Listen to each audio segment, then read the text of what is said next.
Yes, thank you very much, Frank, for the introduction. And yeah, I think Merci this beaucoup, is a Franck, pour very cette nice introduction. institution to Effectivement, je have pense que this c'est une très bonne Frequency idée d'instituer Fridays ce rendez-vous du because vendredi des fréquences, frequencies in car les general fréquences, is en something général, which sont the quelque chose dont potency la of puissance n'a pas encore été has bien not been comprise ni yet encore totalement understood utilisée en termes and de also not technologie. yet be technologically fully used. It's nothing new. One of the pioneers of Cela n'a pourtant frequencies rien de was nouveau. L'un des Nikola pionniers des Tesla, fréquences était Nikola and Tesla, his work et ce sont was ses travaux qui m'ont amené à m'y something intéresser et which à les actually étudier de got me très into près, the whole thing notamment quand il a déclaré to Si vous study voulez deeper into comprendre frequencies, l'univers, especially his il faut l'observer en termes statement that if you want d'énergie, to de understand the vibration universe, et de try to fréquence. understand it in terms of energy, vibration, and frequency. En tant As a que physicist, physicien, lorsque j'ai commencé à when I étudier la started physique en to study physics, 1984, 1984, cela fait already maintenant pas quite mal de long time temps, ago, j'étais déjà um, très fasciné par la I physique was quantique. mainly fascinated by Bien avant quantum de physics. commencer à Already étudier la before physique, starting peut-être to deux study trois ans avant physics, la fin de mes I études, think maybe mes 2 or 3 professeurs years m'ont donné des before livres sur finishing la physique school, quantique my teachers parce que je gave me trouvais books on l'école quantum plutôt physics ennuyeuse. because uh, Donc j'ai eu la chance, normal à l'âge school de was quite 15-16 boring ans, for me. de So I pouvoir had the m'intéresser à la opportunity physique already when I quantique et was aussi 15, très rapidement 16 à ce que to l'on look appelait la at the philosophie quantum quantique. physics and also very quickly look at what's called quantum philosophy. And already when I was 18, I contacted Et dès a l'âge de man 18 who ans, j'ai was very contacté un famous in homme qui était Germany at the très célèbre time. en Allemagne à His cette name was époque Carl et qui Friedrich von s'appelait Carl Weizsäcker. He was the Friedrich von brother of our Weizsäcker. president that C'était le time, frère de but notre président de he l'époque, was mais surtout l'un des one of the physiciens les plus greatest renommés au physicists moment de la during the time découverte de la when physique quantum quantique. physics was discovered. So he was quite old already. So Il était I déjà started âgé to et j'ai eu communicate la chance de very pouvoir early with communiquer him. rapidement avec And lui. his Sa main work principale was on recherche quantum portait sur la philosophy to philosophie understand quantique. how Il the voulait changes in comprendre comment les physics changements au niveau de la affect physique the human affectent life, la vie our humaine, understanding of ceci who pour we are, comprendre qui nous and our sommes, understanding of what pour the comprendre universe de is, quoi se and also compose why we l'univers are et here. pourquoi nous sommes là. Weizsäcker actually he En wanted to fait, ce study que voulait originally Weizsäcker à l'origine, philosophy, but it c'était was Werner étudier la Heisenberg who philosophie. convinced him. Mais Werner Says it doesn't make Heisenberg l'a sense to alors study convaincu que philosophy cela ne anymore. rimait à You have rien to first d'étudier la study philosophie physics et qu'il devait avant because tout se consacrer à l'étude the de la new physique. facts Parce from que, disait physics Heisenberg, change les nouvelles completely découvertes how we issues de la see physique life, changent how we complètement see notre façon de voir consciousness, la vie, and notre how we façon d'aborder la understand what's conscience meaning. et So notre façon d'en physics as a comprendre la basis of signification. philosophy. This was my understanding when I was Donc la 16. So physique en already tant que that time fondement de la I philosophie, decided to c'était study ce que j'en comprenais physics. quand And j'avais 16 ans. okay, Et university donc was à cette quite époque, boring. j'ai One décidé had to d'étudier la go physique. through Ok, everything like l'université était plutôt mechanics ennuyeuse. and J'ai dû mathematical passer par basics, l'étude which de I tonnes de already choses knew. comme la mécanique, les But mathématiques, I des bases que waited je for the connaissais moment déjà. when quantum Mais ce que physics was j'attendais, on the c'était le plan. moment où on allait But I was aborder la as physique disappointed quantique. as before Et because ma my déception n'a fait teachers qu'augmenter, were car mes my professeurs professors were enseignaient la teaching physique quantum quantique comme physics si c'était quelque as if it chose de would be très something compréhensible, completely juste un peu technique qu'on understandable, maîtrisait just depuis something longtemps. technical which we have mastered long time ago. But one of the greatest father, I would Mais say comme one of the disait grandfathers Weizsäcker, of l'un des quantum plus grands physics, he précurseurs, said, je if dirais you're même not l'un des shocked grands-pères de la by physique quantum quantique, physics, il it means disait you didn't « Si vous understand n'êtes it. pas So my stupéfait, ébahi professors par were la not physique shocked. So quantique, I was cela very veut much dire que vous ne sure l'avez pas they comprise. » didn't understand Mes it. So profs I n'étaient pas changed stupéfaits, donc university. j'étais I absolument sûre qu'il n'y went avait to, rien compris. after my pre-examinations, Donc went j'ai to changé Heidelberg d'université. Philosophy and Et après mon continued premier my studies. cursus, And j'ai pris une it autre was there already orientation et je that suis I allée continuer des realized études that de philosophie à studying Heidelberg. science will Et c'est not là que j'ai answer the réalisé qu'étudier questions. la science It ne will répondrait put a pas à lot mes of questions. questions, Cela but it will soulèverait not plutôt answer nombre them. de So that questions time sans I vraiment y decided I répondre. need to go a different way C'est à ce moment-là que to je me suis dit qu'il fallait que answer or find j'emprunte une answers autre on these voie great pour trouver des questions. réponses à toutes ces What is the grandes questions universe? que Where does sont it come from? Who qu'est-ce que am I? What is l'univers? my D'où relationship to vient-il? this world? Qui suis-je? And what is the meaning Quelles of sont life? mes relations So avec ce I monde? understood that Quel est le time sens de that la vie? science needs to be connected to Donc j'ai compris que la spirituality, science devait and être reliée à la spirituality is a spiritualité. completely different thing. Et la It spiritualité doesn't est une mean to chose go totalement external, différente. to Cela go ne to veut pas the dire sortir de soi, to go aller à outside, but l'extérieur, it means to mais go plutôt inside. aller And it's en also soi, à l'intérieur de a soi. kind of a Et c'est aussi une science. sorte So de that time I science. decided to Et become a donc, à cette monk when I époque, was j'avais alors 21. 21 ans, This was j'ai décidé de devenir quite moine. adventurous decision Ce fut une And I décision spent a plutôt lot of time in aventureuse India et for j'ai 10 passé beaucoup de years. temps en Inde, Went to the 10 ans, notamment Himalayas dans and l'Himalaya. um, Au almost total, j'ai été altogether moine 12 pendant years une I douzaine spent as a d'années. monk. Et depuis And cette époque, ma since vie that repose time, sur ces deux I had fondements. these two D'une part, la fundaments science, for my en life. particulier la One was physique science, especially quantique, et de physics, l'autre, quantum la physics. The spiritualité, other was mon spirituality, expérience my pratique de la practical spiritualité. experience in spirituality. So the rest of my life until now, Et depuis cette I époque used jusqu'à maintenant, j'ai passé to le put these reste two de ma vie strings together à réunir ces to deux combine éléments these two afin de les sides. And combiner. I believe Et je for crois our vraiment que dans la present situation situation, présente, it's il est so de la plus much haute important importance to d'unir integrate intimement science and la science spirituality. et la Because spiritualité. science without Parce que sans la spirituality is spiritualité, la blind. science est aveugle. It, Et sans la and science, la spirituality spiritualité est without plutôt science is incomplète. kind of lame. Donc So nous we avons need to put besoin de them les together réunir pour to obtenir un have moyen puissant, a mais aussi powerful but sage also et a avisé wise d'affronter ce way monde. to deal with this world. And this is what I'm very much convinced about. Et c'est quelque chose dont je suis absolument convaincu. C'est comme si la science traitant de la matière était un corps et la spiritualité traitant de la conscience était une psyché plus profonde. Comment l'une pourrait-elle exister sans l'autre? Donc il s'agit de les réunir. Et la question, celle que je me suis toujours posée, c'est qu'est-ce qui réunit le corps et l'esprit? Qu'est-ce qui réunit la matière et l'esprit? Comment est-ce qu'ils communiquent? Comment est-ce qu'ils se parlent? Et cela nous amène à aujourd'hui, à ce vendredi des fréquences. Ce langage qui permet à la conscience et la matière, à l'âme et au corps de communiquer, ce sont les fréquences. Les fréquences sont un langage que notre corps comprend. Les fréquences sont un langage que nos cellules comprennent. Mais l'autre caractéristique des fréquences, c'est leur dimension spirituelle, en termes de nombre, de représentation de l'information, ce qui est aussi compris par quelque chose qui est proche de la conscience, de notre psyché. Pour aller plus avant dans ce domaine, car ce n'est pas vraiment le moment ni l'endroit, sachez qu'en physique quantique, tout à l'origine n'est qu'information.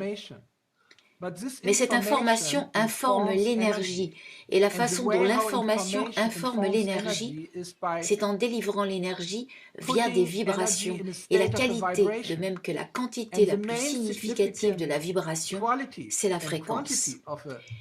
C'est ce que nous voyons quand nous pénétrons très profondément dans la matière. Nous voyons des fréquences.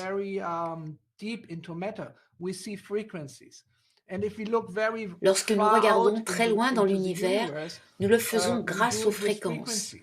Donc c'est quelque chose qui relie le microcosme au macrocosme, qui relie la matière et l'esprit.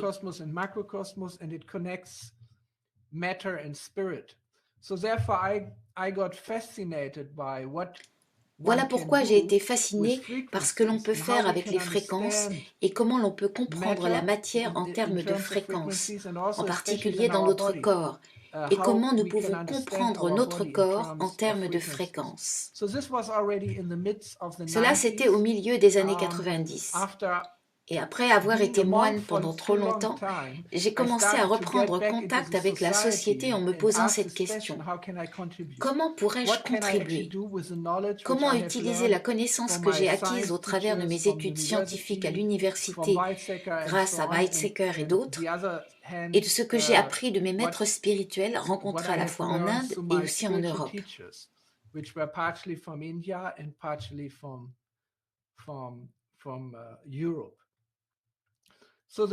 Donc la première chose à laquelle je me suis intéressée, c'est à ce que faisaient les fréquences dans notre corps. Il y a tellement de niveaux différents.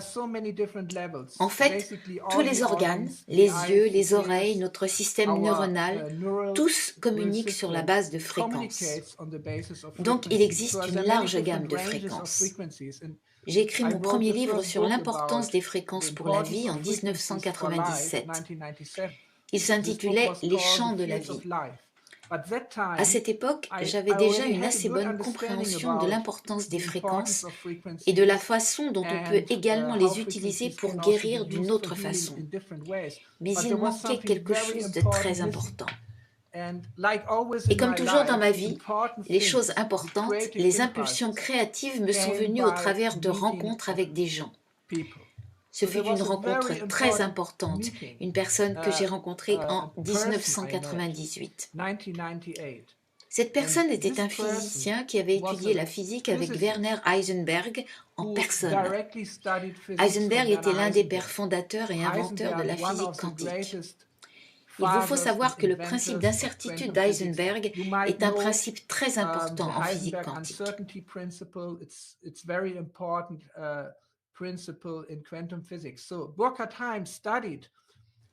Donc, Burkhardt a étudié la physique avec Werner Heisenberg et, en se basant sur la physique quantique et sur la théorie de la relativité d'Albert Einstein, il a développé le nouveau concept de l'espace-temps, qui n'est pas en 4 dimensions, mais en 6 dimensions.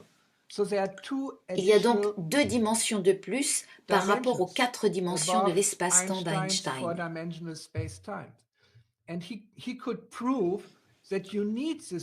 Et il a pu prouver que ces 2 dimensions supplémentaires sont nécessaires pour permettre la connexion entre la physique quantique et la théorie de la relativité.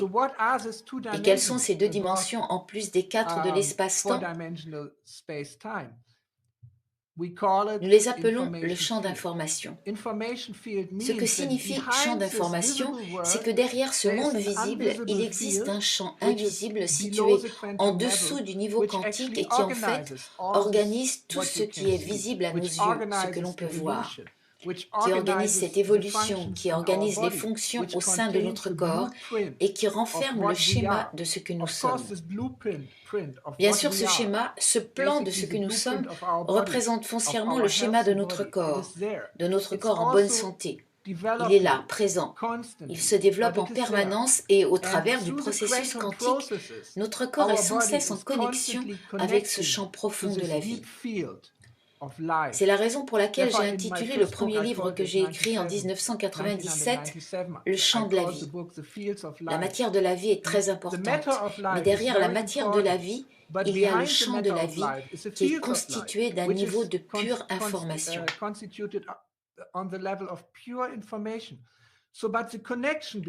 Donc la connexion entre le champ de la vie et notre corps se fait par le biais des fréquences.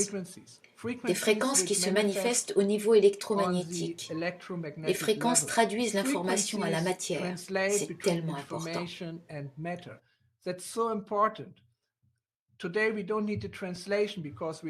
Aujourd'hui, nous n'avons pas besoin de traduction car nous parlons tous plus ou moins anglais.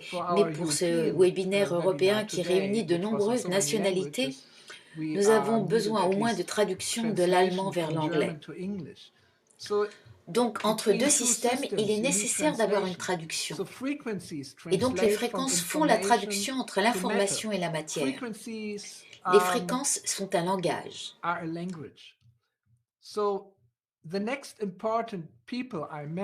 Ensuite, j'ai rencontré 2 autres personnes importantes. Le premier, c'est Nuno Nina, et l'autre, le docteur Caroline McMakin des États-Unis. Ces 2 personnalités formidables, médecins et chercheurs extraordinaires, ont consacré leur vie à faire de la recherche appliquée sur le langage des fréquences.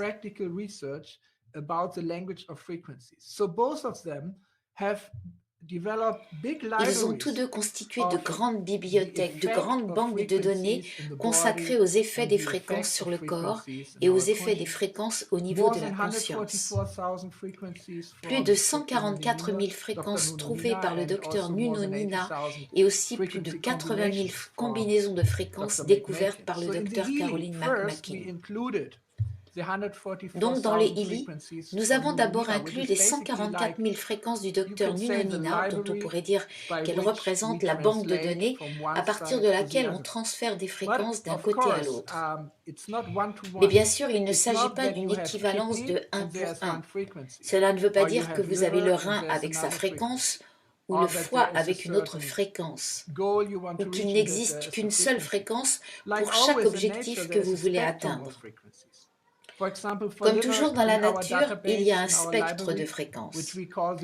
Par exemple, pour le foie, dans la base de données de notre bibliothèque, et que nous appelons les fréquences d'or, parce qu'en fait elles sont bien plus précieuses que l'or, nous avons plus de 900 fréquences pour le foie, plus de 1000 fréquences pour le rein, parce qu'il s'agit de l'intégralité d'un large spectre. tous les organes sont très complexes. Donc on ne peut pas dire qu'il s'agit de cette fréquence-là ou d'une autre. Et parfois, nous avons besoin de nouvelles fréquences, de fréquences qui ont la résonance adéquate pour un organisme en particulier. Donc, il nous a fallu développer une nouvelle technologie, différente des autres appareils de fréquences qui n'utilisent qu'une seule fréquence ou qui balayent à travers une large gamme de fréquences allant par exemple de 10 000 à 30 000 Hz, comme le Zapper Clark, appareil qui élimine les parasites genre Candida. Il y a des quantités d'appareils sur le marché qui utilisent des fréquences spécifiques ou des gammes de fréquences. Nous avons une approche totalement différente. Et cette approche va très profondément au niveau du champ d'information. Donc c'est seulement quand j'ai rencontré Burkhardt en 1998, et j'ai passé pas mal de temps avec lui jusqu'à sa mort en 2001, que j'ai vraiment avancé. Donc j'ai eu beaucoup de chance de le rencontrer 3 ans avant qu'il ne disparaisse, ce qui m'a permis d'acquérir la compréhension technique expliquant comment l'espace en 4 dimensions est contrôlé par le champ d'information et comment, au travers du processus quantique, on peut faire descendre l'information en provenance des 5e et 6e dimensions, depuis le champ de la vie jusqu'à un autre niveau qu'est l'espace en 3 dimensions au sein du temps. Et dès que Burkhardt m'a fait découvrir cette connaissance, comme je l'ai dit, cela remonte à 2001, année de sa disparition.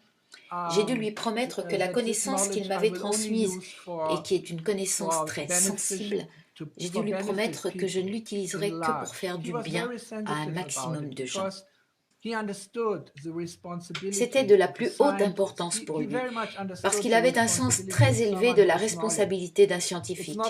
Il comprenait vraiment la responsabilité qui incombe à quelqu'un doté d'une connaissance. Rien à voir avec les scientifiques et les chercheurs d'aujourd'hui qui, lorsqu'ils découvrent quelque chose, se contentent de dire « Voilà, à vous de jouer, faites-en ce que vous voulez, allez-y, gagnez de l'argent avec ». Plus vous maîtrisez un domaine, plus vous possédez d'aptitudes, et plus la responsabilité de ce qu'il adviendra de votre découverte vous incombe. Et les 2 professeurs de Burkhardt n'étaient autres que Werner Heisenberg et Carl Friedrich von Weizsäcker. Ce sont ces 2 scientifiques qui sont à l'origine de la connaissance permettant de construire une arme nucléaire. Donc tous les 2, en particulier après la Seconde Guerre mondiale, étaient très conscients de la responsabilité des scientifiques. La découverte de Burkhardt fut si sensible que durant les années 50 et 60, il fut surveillé par les services secrets allemands et américains. Werner von Braun, un scientifique allemand qui a développé le programme Apollo pour aller sur la Lune, était en contact permanent avec Burkhardt parce qu'il voulait utiliser ses connaissances pour mettre au point un nouveau moteur pour aller dans l'espace, moteur fondé sur la gravitation, les ondes gravitationnelles que Burkhardt avait découvertes.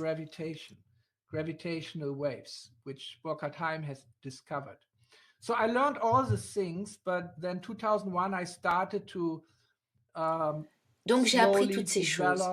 Mais en 2001, j'ai petit à petit commencé à mettre au point un dispositif technique qui permettrait de communiquer avec le champ d'information. Cela m'a pris plusieurs années. Il m'a fallu attendre 2004 pour obtenir un premier appareil plus ou moins fonctionnel. Et à cette époque, je crois que c'était en 2004, j'ai pris une décision. Ce sera la partie intégrante d'un dispositif médical qui peut aider les gens à être en bonne santé. J'étais encore loin du but, car je ne suis pas un expert dans le domaine médical.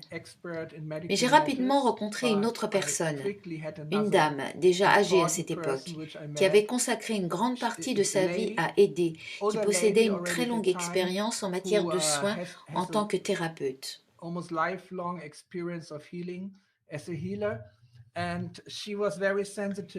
Elle a été très sensible à ce que j'avais commencé à développer. Je lui ai donné et elle a commencé à le tester dans sa clinique.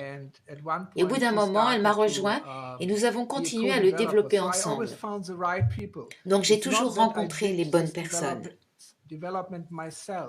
Ce n'est pas comme si j'avais développé cela tout seul, mais il faut avoir la chance de rencontrer les bonnes personnes au bon moment, des personnes qui sont capables d'accepter cette connaissance et de l'intégrer.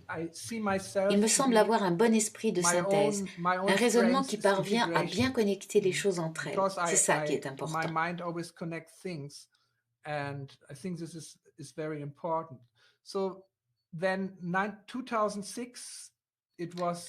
En 2006, l'appareil était au point.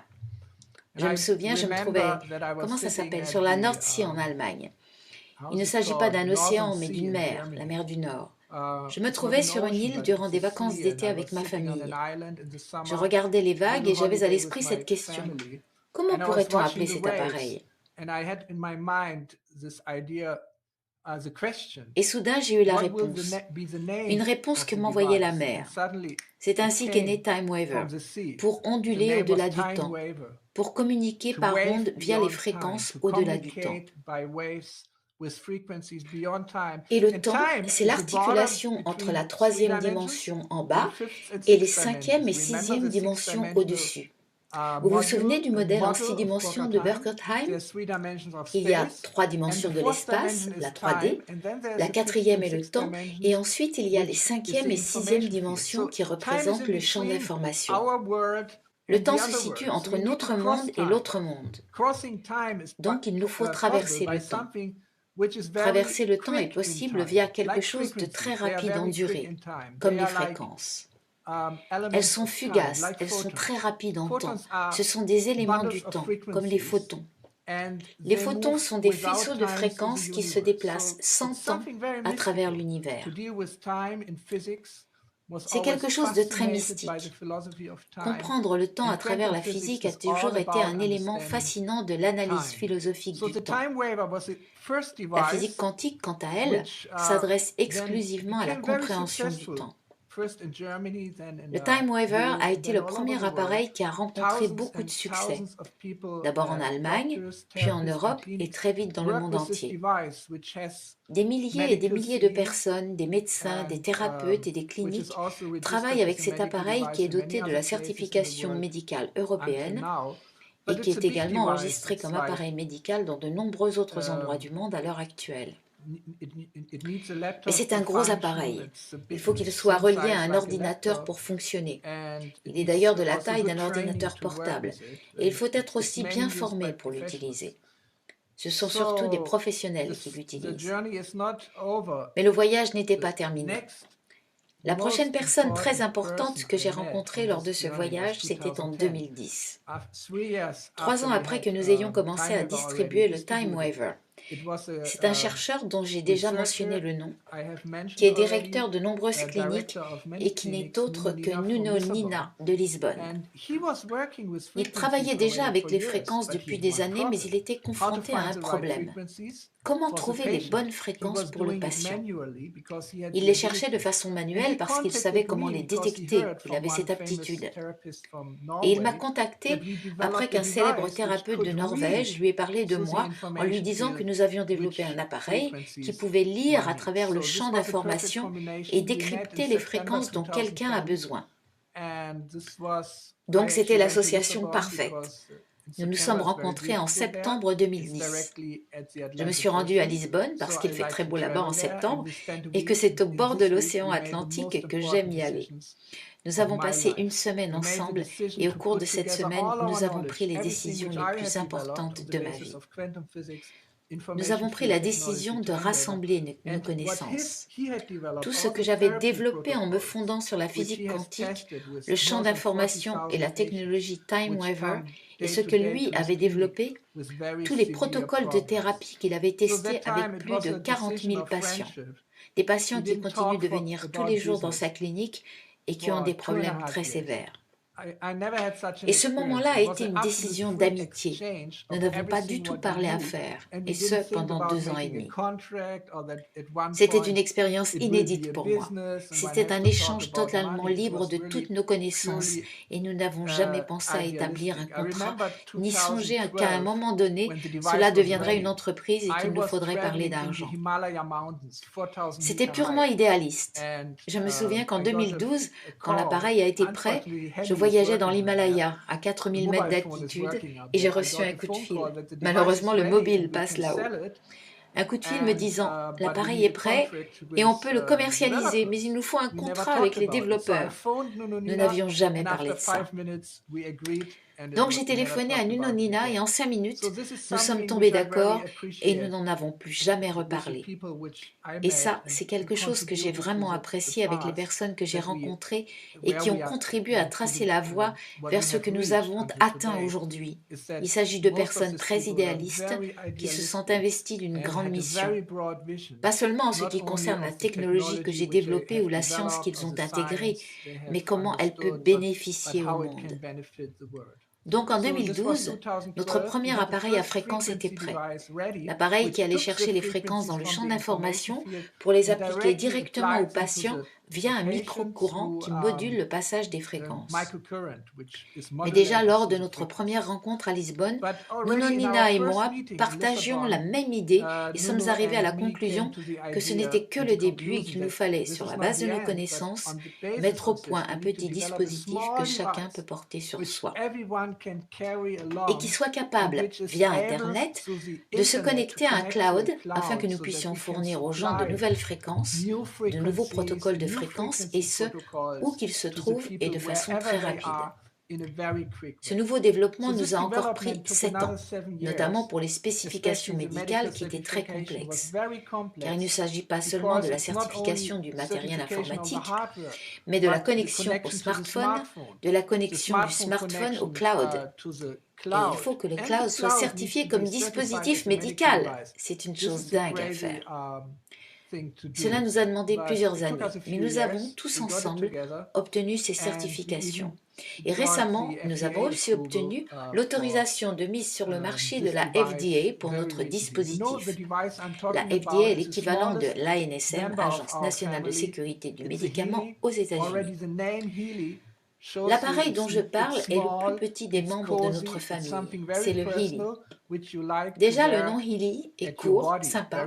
C'est un objet très personnel qu'on aime porter sur soi, près du corps. Et la raison pour laquelle on le porte très près du corps, en général je l'accroche là, en général je le mets là afin qu'il soit proche parce que si le Healy est très près du corps, il entre en résonance avec le champ de votre corps. Et la résonance avec le champ de votre corps se fait via un centre quantique qui traduit l'entropie, la mesure du désordre, qui est reliée au champ d'information en fréquence.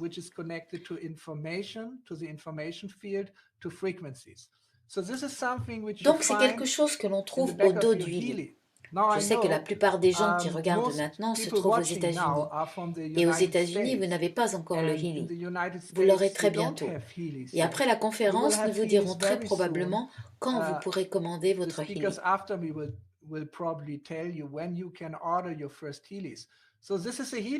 Donc voici le Healy. C'est petit, mais ce que vous voyez, ce n'est que la partie émergée de l'iceberg. Iceberg est un mot anglais. Je ne sais pas si ça vous parle ou pas. La montagne de glace. La partie visible, la plus petite est au-dessus de la surface de l'eau, mais la plus importante se trouve sous l'eau. Donc vous ne voyez que le petit Healy. La partie la plus importante du Healy est virtuelle. C'est un cloud médical où nous avons regroupé des centaines et des centaines de fréquences, des milliers de centaines de fréquences et qui fournit sans cesse de nouveaux programmes au Healy. Donc il s'agit là de la petite partie et à l'intérieur du Healy, sur le devant vous voyez le générateur de fréquences qui en fait crée les fréquences physiques qui sont distribuées via un courant électrique, un micro-courant que vous recevez via des électrodes en bracelet pour les poignets, des pastilles d'oreille ou des adhésifs pour tous les endroits de votre corps où vous en avez besoin. Mais au dos du Healy, il y a le centre quantique. Dans mon Healy personnel, il y a un trou. C'est moi qui l'ai demandé pour pouvoir observer le centre quantique. Je vais m'approcher très près de la caméra. On sent qu'il y a quelque chose, mais on ne peut pas vraiment le voir. Mais il y a une partie électronique dotée d'un, je ne sais pas bien, je ne connais pas bien le terme anglais, qui utilise un procédé quantique ouvert.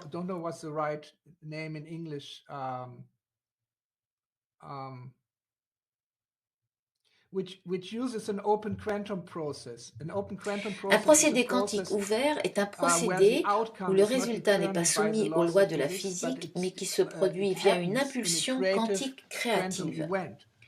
C'est le côté fascinant des manifestations quantiques. Elles sont créatives. Elles créent de nouvelles informations. Et ces nouvelles informations ne proviennent pas des paramètres physiques de l'environnement, mais du champ d'information, donc des 5e et 6e dimensions.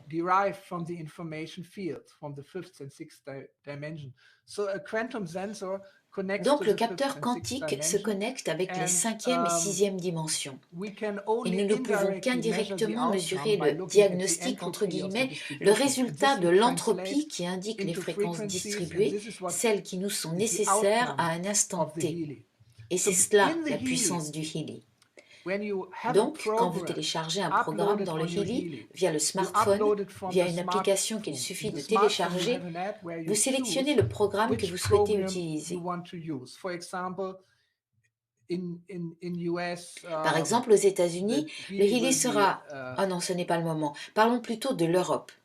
En Europe, le Healy est conforme aux normes européennes et reconnu comme dispositif médical pour soulager la douleur, mais aussi pour beaucoup d'autres indications que je ne souhaite pas aborder ici, parce que ce sera mentionné différemment aux États-Unis.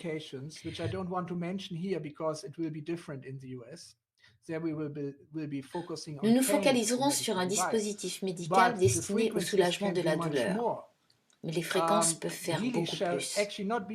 En fait, le Healy ne sera pas un dispositif médical qui traite des maladies. Son action, qui est de loin la plus importante, est qu'il délivre les bonnes fréquences qui vont équilibrer votre champ bioénergétique. Donc nous n'avons aucune prétention médicale. Nous n'avons aucun besoin de les revendiquer. Les résultats qu'obtiennent les gens, leurs expériences avec le Healy parlent d'eux-mêmes.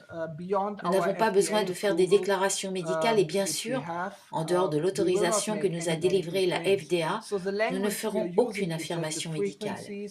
Donc le vocabulaire que nous utilisons, c'est que les fréquences que délivre le Healy n'ont pour but que d'équilibrer le champ bioénergétique, le renforcer, et c'est ce qui est le plus important, surtout en ce moment, période du corona. Si notre champ bioénergétique est vigoureux, il y aura une bonne communication entre les différents aspects de notre corps physique, de notre psychisme, de notre conscience, le champ d'information, le champ de la vie en arrière-plan. Et nous pouvons tous comprendre ce que cela signifie. Et pour le langage des fréquences, nous avons une banque de fréquences dans laquelle se trouvent les 144 000 fréquences de Nunonina, qu'on peut regrouper en plus de 1000 catégories. Et lorsque vous téléchargez un programme de fréquences de votre Healy, vous avez accès à quelques 400 fréquences pour un seul programme.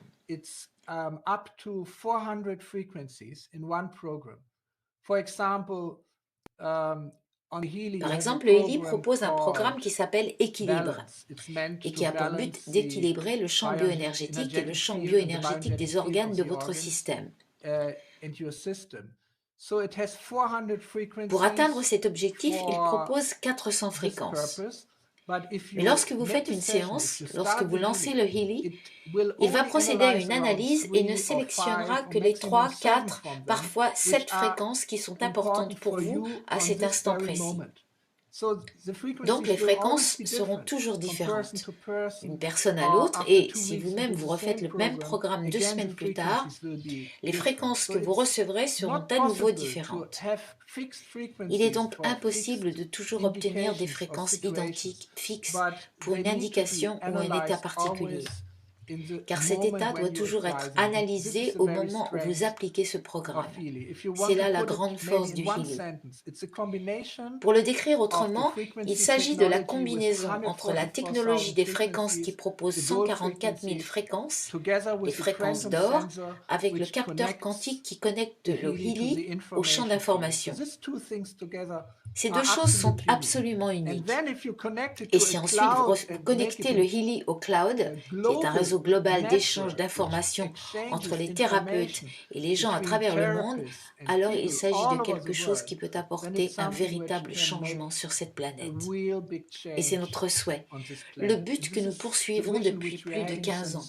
et nous aimerions voir le Healy dans 100 millions de familles sur cette planète, ce qui veut dire qu'1 milliard de personnes pourraient utiliser les fréquences et cela aurait un impact sur les 6 ou 7 milliards d'autres personnes sur cette planète.